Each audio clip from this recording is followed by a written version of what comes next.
Bien, no tengo hace como más de... vamos a ver qué... Está entrando Juan.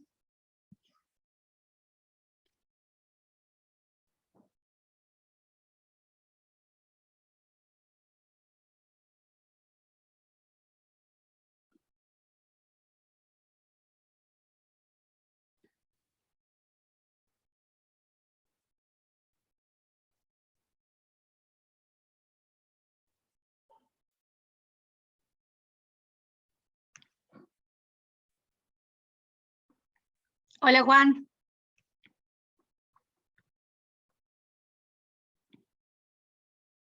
¿Se escucha? Se está conectando.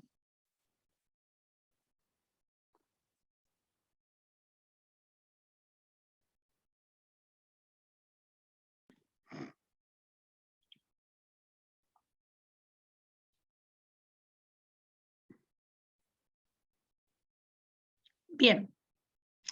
Voy a ir comenzando entonces. Hoy es sábado 15 de octubre, esto es Introducción a la Ciencia Política en el Sistema Intensivo. No tengo cámara, eso es lo que les iba a decir hace como más de una semana, que así como no tengo tampoco sonido, tengo que usar sí los auriculares. Así que se ve que la compu está pidiendo un servicio urgente. Bien, habíamos visto por última vez cómo había llegado el modelo de estado de bienestar. ¿Recuerdan? Bueno, vamos a repasar un poquito unas cuestiones principales antes de pasar al próximo modelo de estado. Este estado de bienestar, ¿se acuerdan que habían llegado luego de la caída del modelo de estado liberal? ¿Sí? Ya les habré dicho en la clase anterior, pero para siempre reforzar lo que puede surgir como pregunta de examen, esta cuestión de que una cosa es, ¿por qué se da la caída de ese estado liberal? ¿Sí?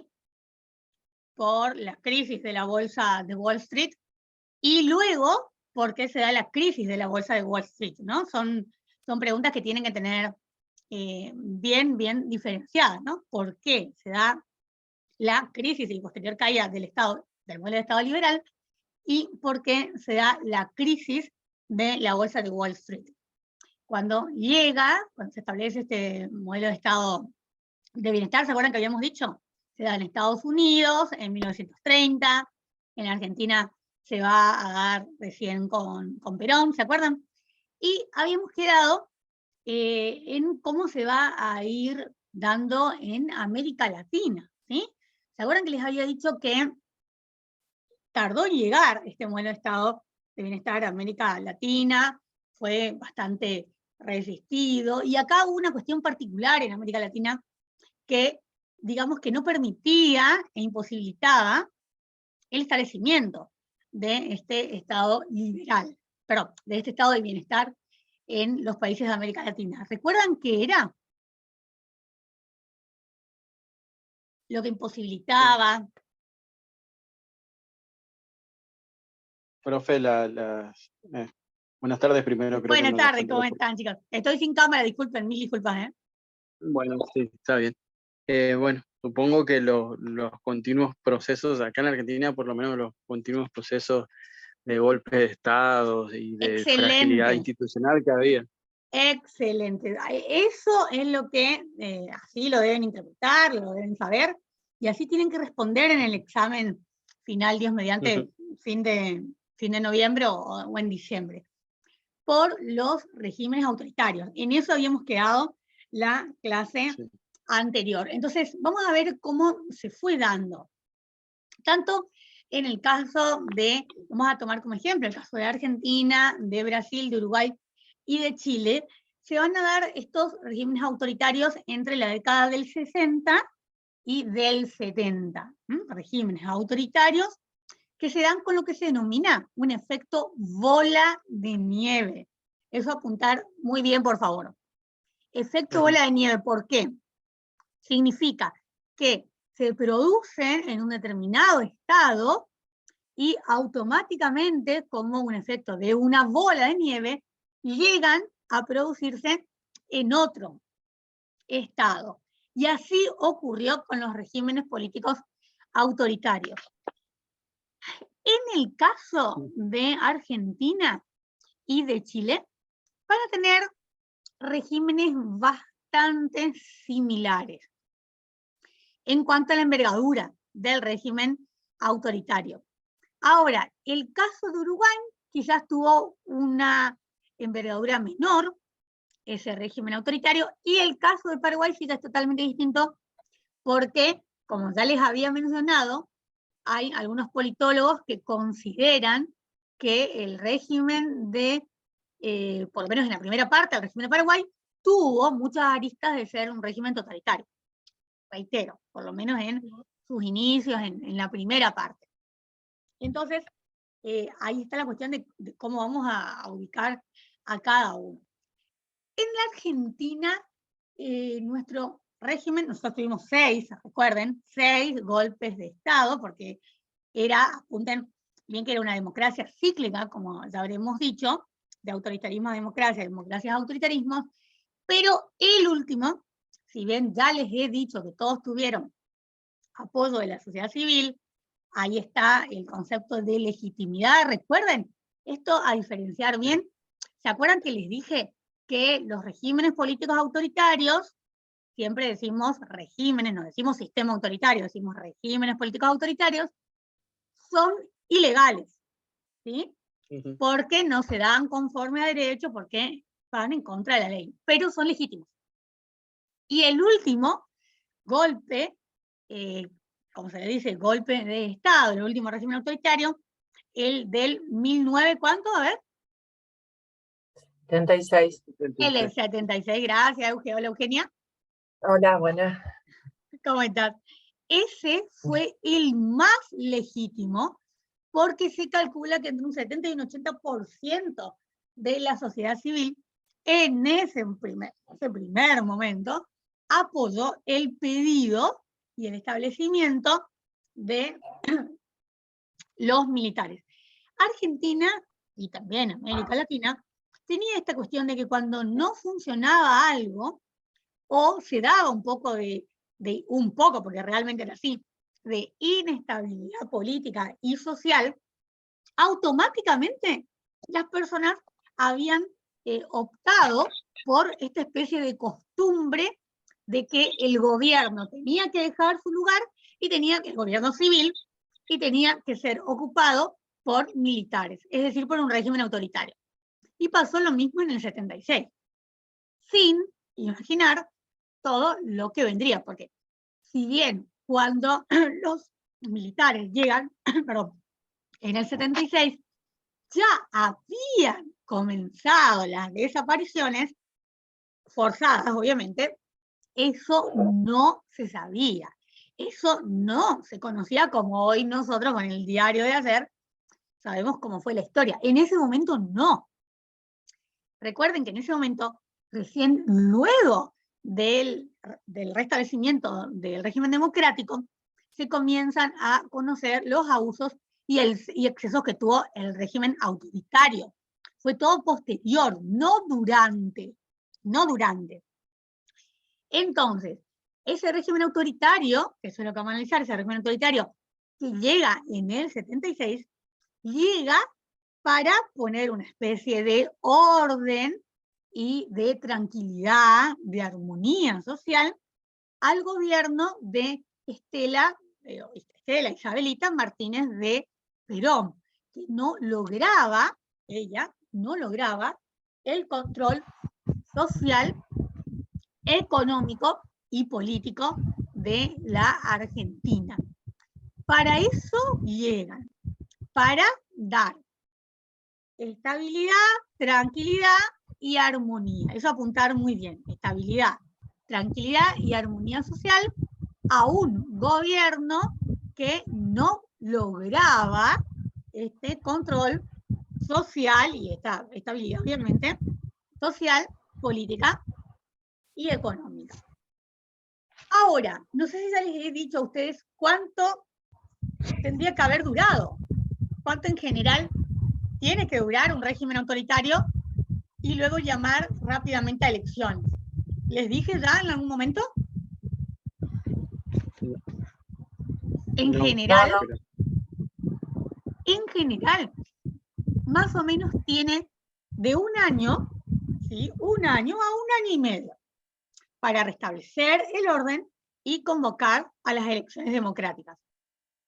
En general, en este caso, como estaban dadas las cuestiones, dicen los politólogos que tenía de 1 a 2 años para reorganizar, ¿sí? Como ellos asumieron, para reorganizar el proceso político.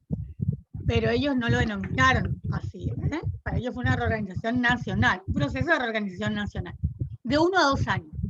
No lo hicieron porque se intensificó el régimen, el último régimen autoritario de la Argentina, lo que hizo fue reintensificar la lucha armada en contra de lo que ellos denominaban los subversivos, o ellos denominaban, perdón, como la guerrilla. A ver, quiero saber brevemente qué opinión tienen ustedes con respecto a lo que sucedió en ese momento. Cuando el régimen autoritario comenzó con su accionar político, ni bien asumieron. ¿Qué ustedes entienden que sucedió?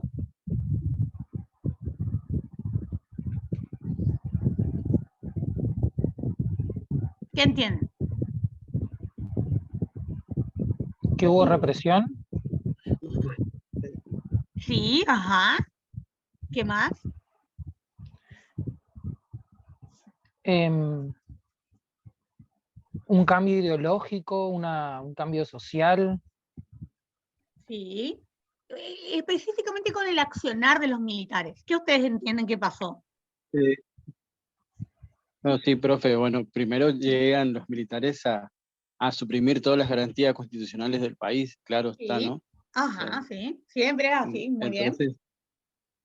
Entonces, bueno, ahí hubo un sector de la población, lo que ellos se consideraban los subversivos, o lo que consideraban los militares los subversivos, que Ajá, pasan a la clandestinidad y los combaten, tomando las armas también. sí. Los combaten con las Es un armas, a los proceso. que ellos consideraban, ¿no es cierto? Claro, Sí. por eso se habló en muchas ocasiones de la teoría de los dos demonios, digamos, ¿no? Sí. Voy a tener los demonios, muy bien. Ujú. ¿Y los Bueno, demás qué pero en opinan? realidad, También yo leí que ellos tenían mucho miedo al comunismo y a todas las corrientes socialistas, así que sé Ajá. que también ellos tenían como objetivo eliminar todo eso. Esa ideología. Sí. Muy bien, muy bien. Que ser así, eso es lo que. Yo ver, creo que Eugen. también, no, que incluso lo que pasó después de terminar el último gobierno militar, ellos contaban con gran aprobación de la sociedad civil. Sí. Cuando vuelve la democracia, muchos no entendían por qué había que llevar a juicio a los gobernantes de ese entonces. Costó que la sociedad entendiera que el Estado es el que tiene que salvaguardar los derechos, y no aplicar la misma, a ver, no quiero quedar, porque yo estoy un poco disconforme con que se plantee que estábamos en guerra, digamos, pero sino que el Estado debía garantizar los derechos y actuó de la misma manera de lo que ellos buscaban en teoría combatir, y actuó peor incluso, ¿no? O sea, a eso me refiero. Muy bien, ahora les pregunto, ¿la forma correcta no hubiera sido, a ver, ellos asumen porque tenían que reorganizar el orden, esa es la cuestión, ¿no? Reequilibrar el régimen democrático y convocar elecciones, eso tenían que hacer. Entonces tendrían que haber actuado de la siguiente manera: los que ellos consideraban como subversivos o como guerrilleros, así como los denominaban, llevarlos a juicio, y que se establezca a través de una sentencia la pena correspondiente. ¿No tendrían que haber actuado así en lugar de la clandestinidad, la desaparición forzada, las torturas, la muerte? Claro, por supuesto. Totalmente. Bueno, que fue lo que se hizo con ellos, en realidad. Tuvieron un juicio justo y se pudieron defender.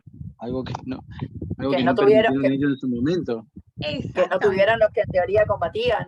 Que no tuvieran los que combatían, por como dijo Daniel. porque tenían ideología socialista, comunista, porque, por ejemplo, según ellos, según sus averiguaciones, eran personas que estaban, digamos, que tenían la idea de desestabilizar el poder, eran detentadores de un poder contrario a la democracia, todos los fundamentos que ellos daban en ese momento, que daba Videla, ya posterior ya en democracia.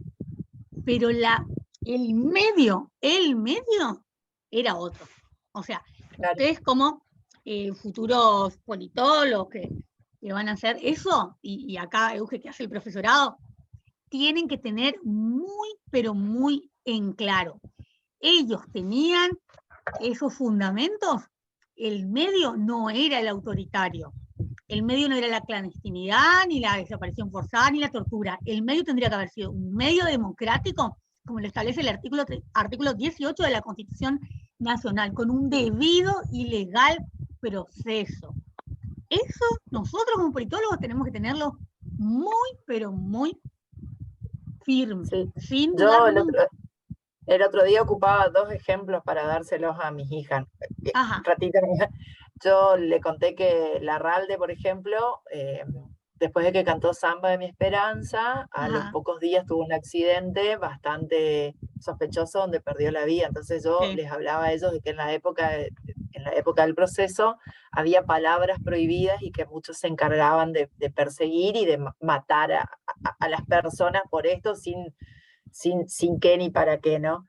Y entonces, bueno, ahí me entero, porque fue algo que mi papá nunca nos había contado. Cuando les estoy contando esto, mi papá en el momento del proceso se pinchó una rueda, no tenía llave cruz, entonces caminó durante la madrugada hasta que alguien se las preste y volvía al auto caminando con la llave cruz para cambiar el auto. Ajá. Y eso la policía que andaba de control esa noche le consideró como arma de guerra y estuvo 21 días preso por llevar un arma de guerra que era una llave cruz para el auto, ¿no? Entonces, entonces, bueno, con eso a mí por lo menos me sirvió para mi hija de 11 años explicarle hasta qué punto se vulneraban los derechos, o sea, que un elemento mecánico era un arma de guerra, o que ocupar la palabra esperanza era considerado, como dijo hoy Daniel, con tintes comunistas que debían ser perseguidos, ¿no? Exactamente. ¿Y tu papá en esos 21 días, te contó algo? O sea, estuvo incomunicado. No, la pasó horrible porque estuvo incomunicado. Él es de Santa Fe, o sea, no le permitían salir hasta que, ni siquiera era menor, pero no le permitían salir hasta que venga alguien de la familia a poder retirarlo. ¿En una comisaría estuvo? No, estuvo en el Club Tokio. Ajá. ¿Y algo más recuerda de ese momento, así que te contó? No, y eso, que sí, ¿no? Que después uno de los comisarios que a él lo detiene, fue hace poco juzgado dentro de los juicios de lesa humanidad acá en la provincia. Ajá. Fue quien lo juzgó, dice, y que incluso ¿vivía después todavía? Sí, vivía todavía. Él fue llevado a juicio hace 5 o 6 años, amarillas. Gracias a que son imprescriptibles, muy bien. Exacto, no, pero bueno, y ahí no, pero fue así, bueno, y mi mamá me contaba que ellos se estaban por casar y que era por eso, y que fue toda una cuestión de que tuvieron que venir desde Santa Fe mis abuelos a poder retirarlo, ¿no? Dios mío. Porque tuvo que salir a caminar para buscar... Claro, para buscar una herramienta. Pero bueno, ¿hasta qué punto? Y no tenía, o sea, ¿cómo? Y vos que sos de Santa Fe, ¿qué haces acá? Y pero es de madrugada, y bueno. Claro, exactamente. Sí. Como decimos, se vulneraban, no existían los derechos. No existían, como creo que Juan fue el que dijo hoy también, esta cuestión, lo primero que se hace es ir en contra de las garantías. O sea, se eliminan, se suprimen todas las garantías. Bien, entonces, apuntar bien que fue el de mayor legitimidad de este régimen autoritario en la Argentina, entre el 70 y el 80%. Y se acuerdan que les había dicho que el gran negocio de Estados Unidos con los estados de bienestar en América Latina era justamente cuando se establecieron los regímenes autoritarios. Estados Unidos apoyaba a los regímenes autoritarios porque lo que quería, claro, era evitar, ahí como dijo Daniel muy bien, la expansión del comunismo y de las ideologías comunistas en América Latina.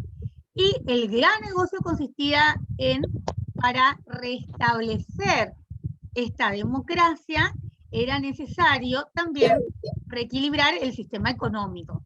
¿Y cómo se haría? Con los organismos internacionales de crédito.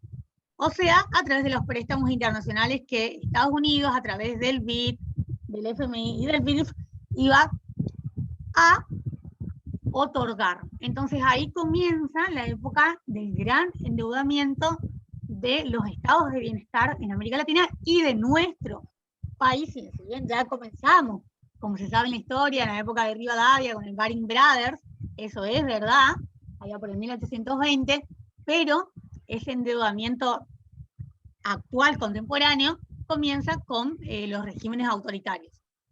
Entonces, la variable independiente, dice el autor, el politólogo Huntington, esta variable independiente en los estados de bienestar de América Latina será la economía, el sistema económico. Eso a apuntar. El autor, el politólogo Huntington, después lo van a estudiar también en la carrera, dice que la variable independiente es la economía, el sistema económico. Y la variable dependiente será lo político. ¿Sí? En este caso, el sistema político. Ahora, esta variable independiente que es la economía, que es el sistema económico, ¿hasta cuándo va a tener un gran peso y sobre todo un gran peso de control? Hasta que ese dinero que era otorgado a través de un préstamo y tenía que ser incorporado, tenía que ser registrado y tenía que ser además solventado por estos regímenes autoritarios, va a comenzar a no dar los frutos esperados. Cuando estos préstamos internacionales no dan el fruto esperado por los organismos internacionales de crédito, es cuando esta variable independiente, que es la economía, va a comenzar a perder peso y va a comenzar a perder fuerza. Y eso va a ser hacia principios de la década del 80. La variable independiente en los estados de bienestar en América Latina y sobre todo en nuestro país comienza a perder fuerza y ya no era la forma también de poder sostener al régimen autoritario, que había sido uno de los grandes motivos y podríamos decir también métodos de equilibrar ese régimen autoritario.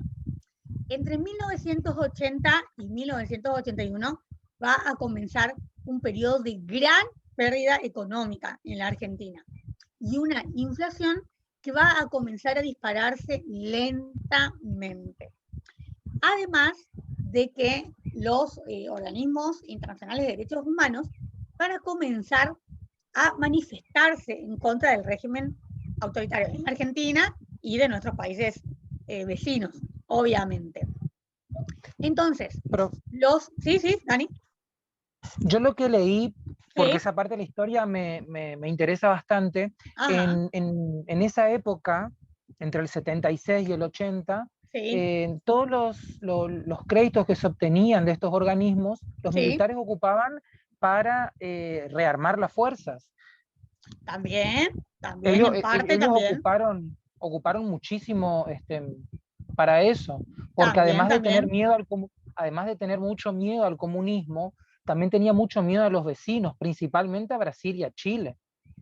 Sí, también, aunque tenían buenas relaciones, pero no deja de ser verdad eso, y además esta cuestión de la carrera armamentística.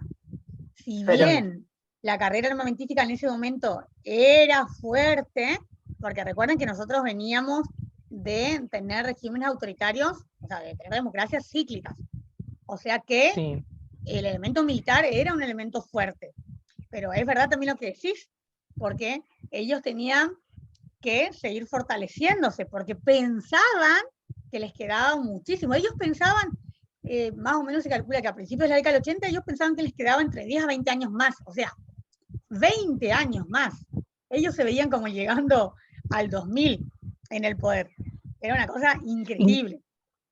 Incluso ocuparon la guerra de las Malvinas para intentar sostenerse un poco más en el tiempo, despertar el fervor patrio, y bueno, todas estas ideas nacionalistas. Iba a llegar a esa cuestión muy bien, Daniel. Ya entre la década del 80 y el 81, cuando comienzan las grandes pérdidas económicas internas, y que a raíz de esto no pueden cumplir con los plazos, porque esa es la cuestión. Del 76 al 80 más o menos van a cumplir con los plazos para pagar los préstamos internacionales, pero entre el 80 y el 81 no se cumplen con esos pagos y empiezan las reuniones de refinanciar la deuda, y eso a Estados Unidos no le gusta más.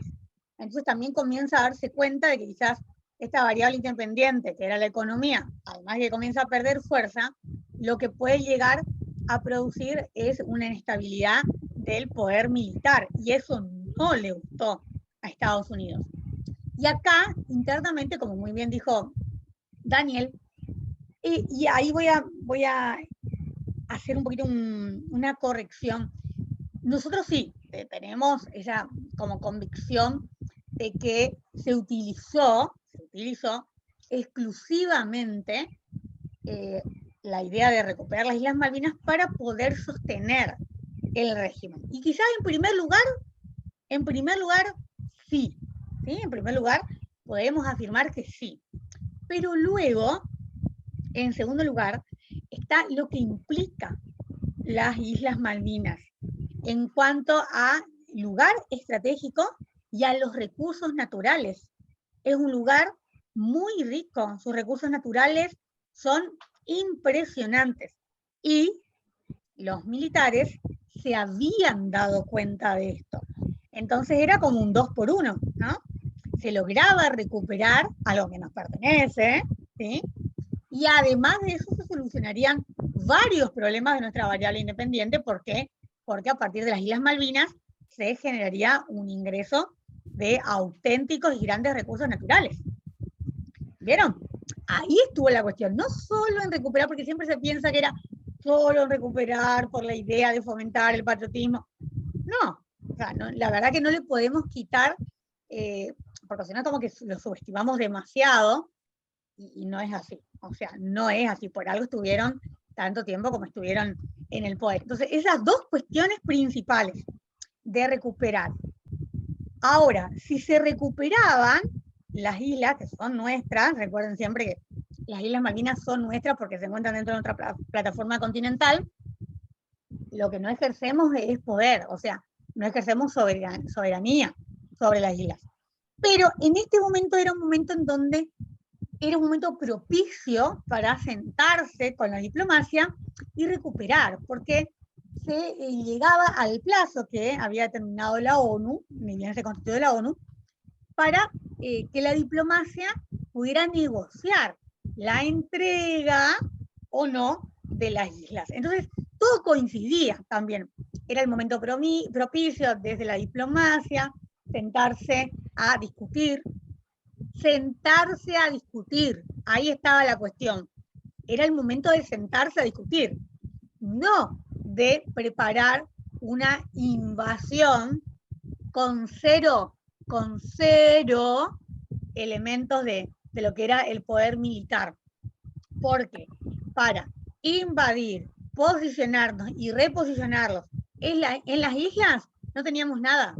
No teníamos nada y no teníamos a nadie preparado. Ahí estuvo el gran error estratégico.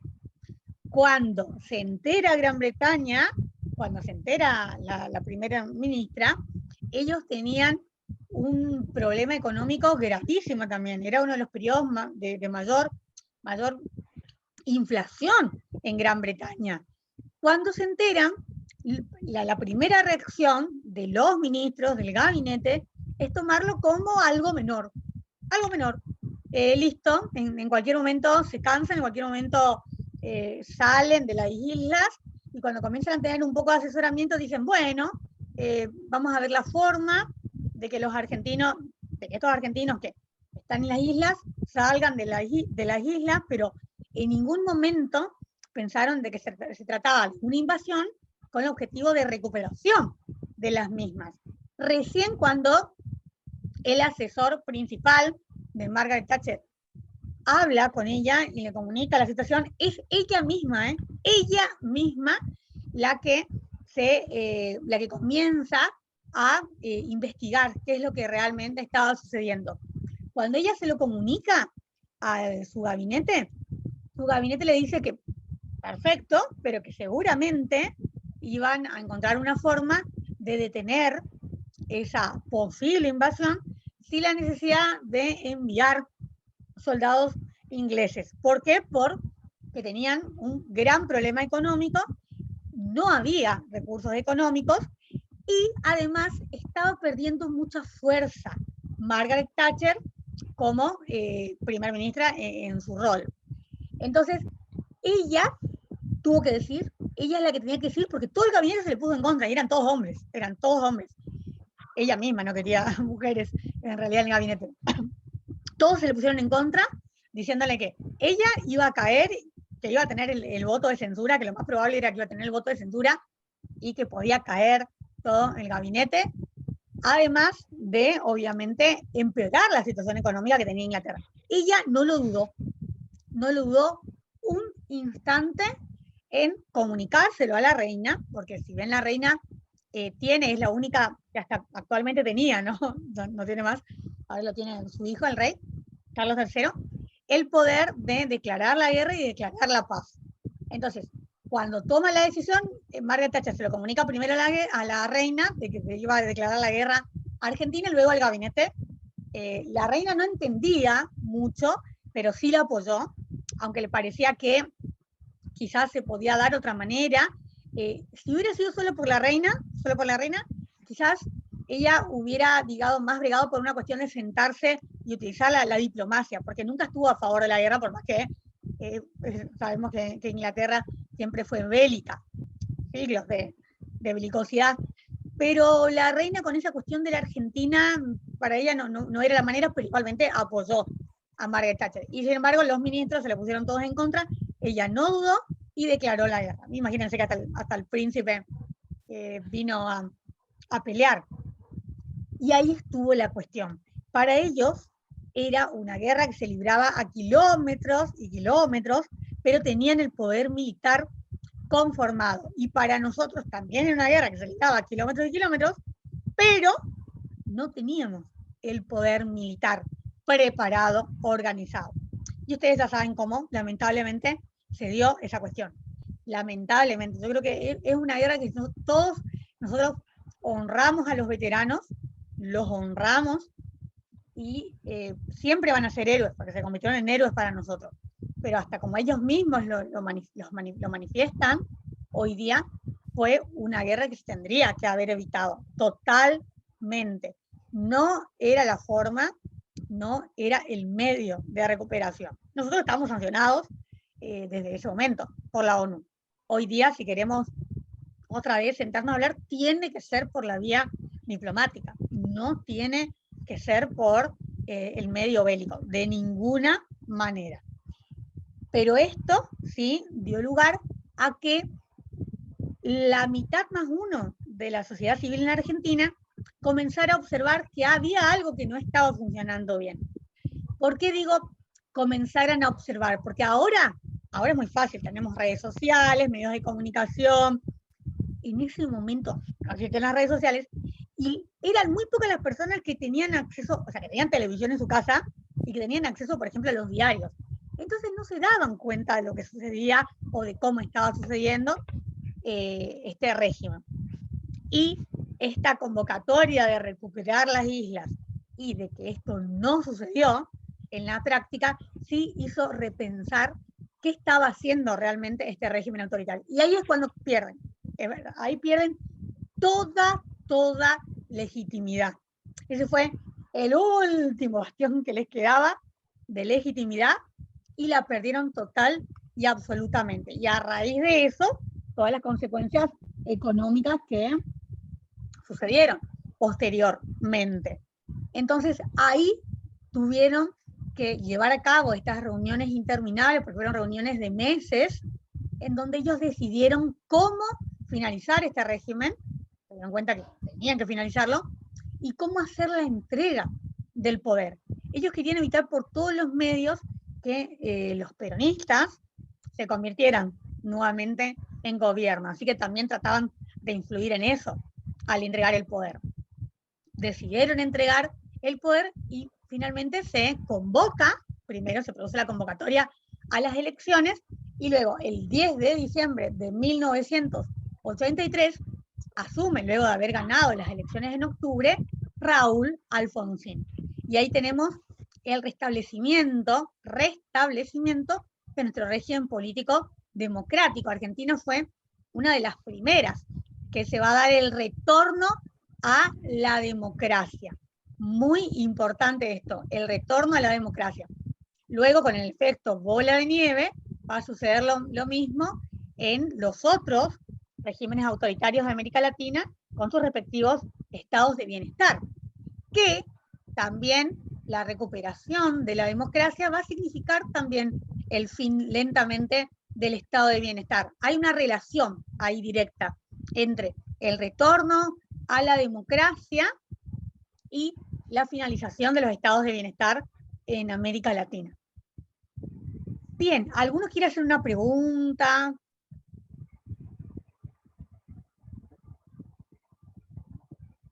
¿Algo? No, ¿Nada? No. ¿Perfecto? no. Bien.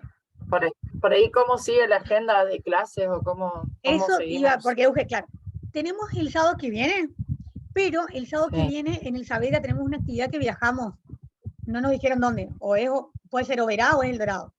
Entonces yo les iba a proponer si podemos hacer el viernes, a ver, ustedes díganme, no sé su horario de trabajo, 8 de la noche más o menos, o más tarde, no tengo problema. Pero me gustaría que estén, ¿entienden? Entonces, por eso saber si se podría llegar a combinar de el viernes a la noche. Y después ya nos queda la última clase. El viernes yo por lo menos no puedo porque tengo un viaje, pero puede ser entre semanas. Bueno,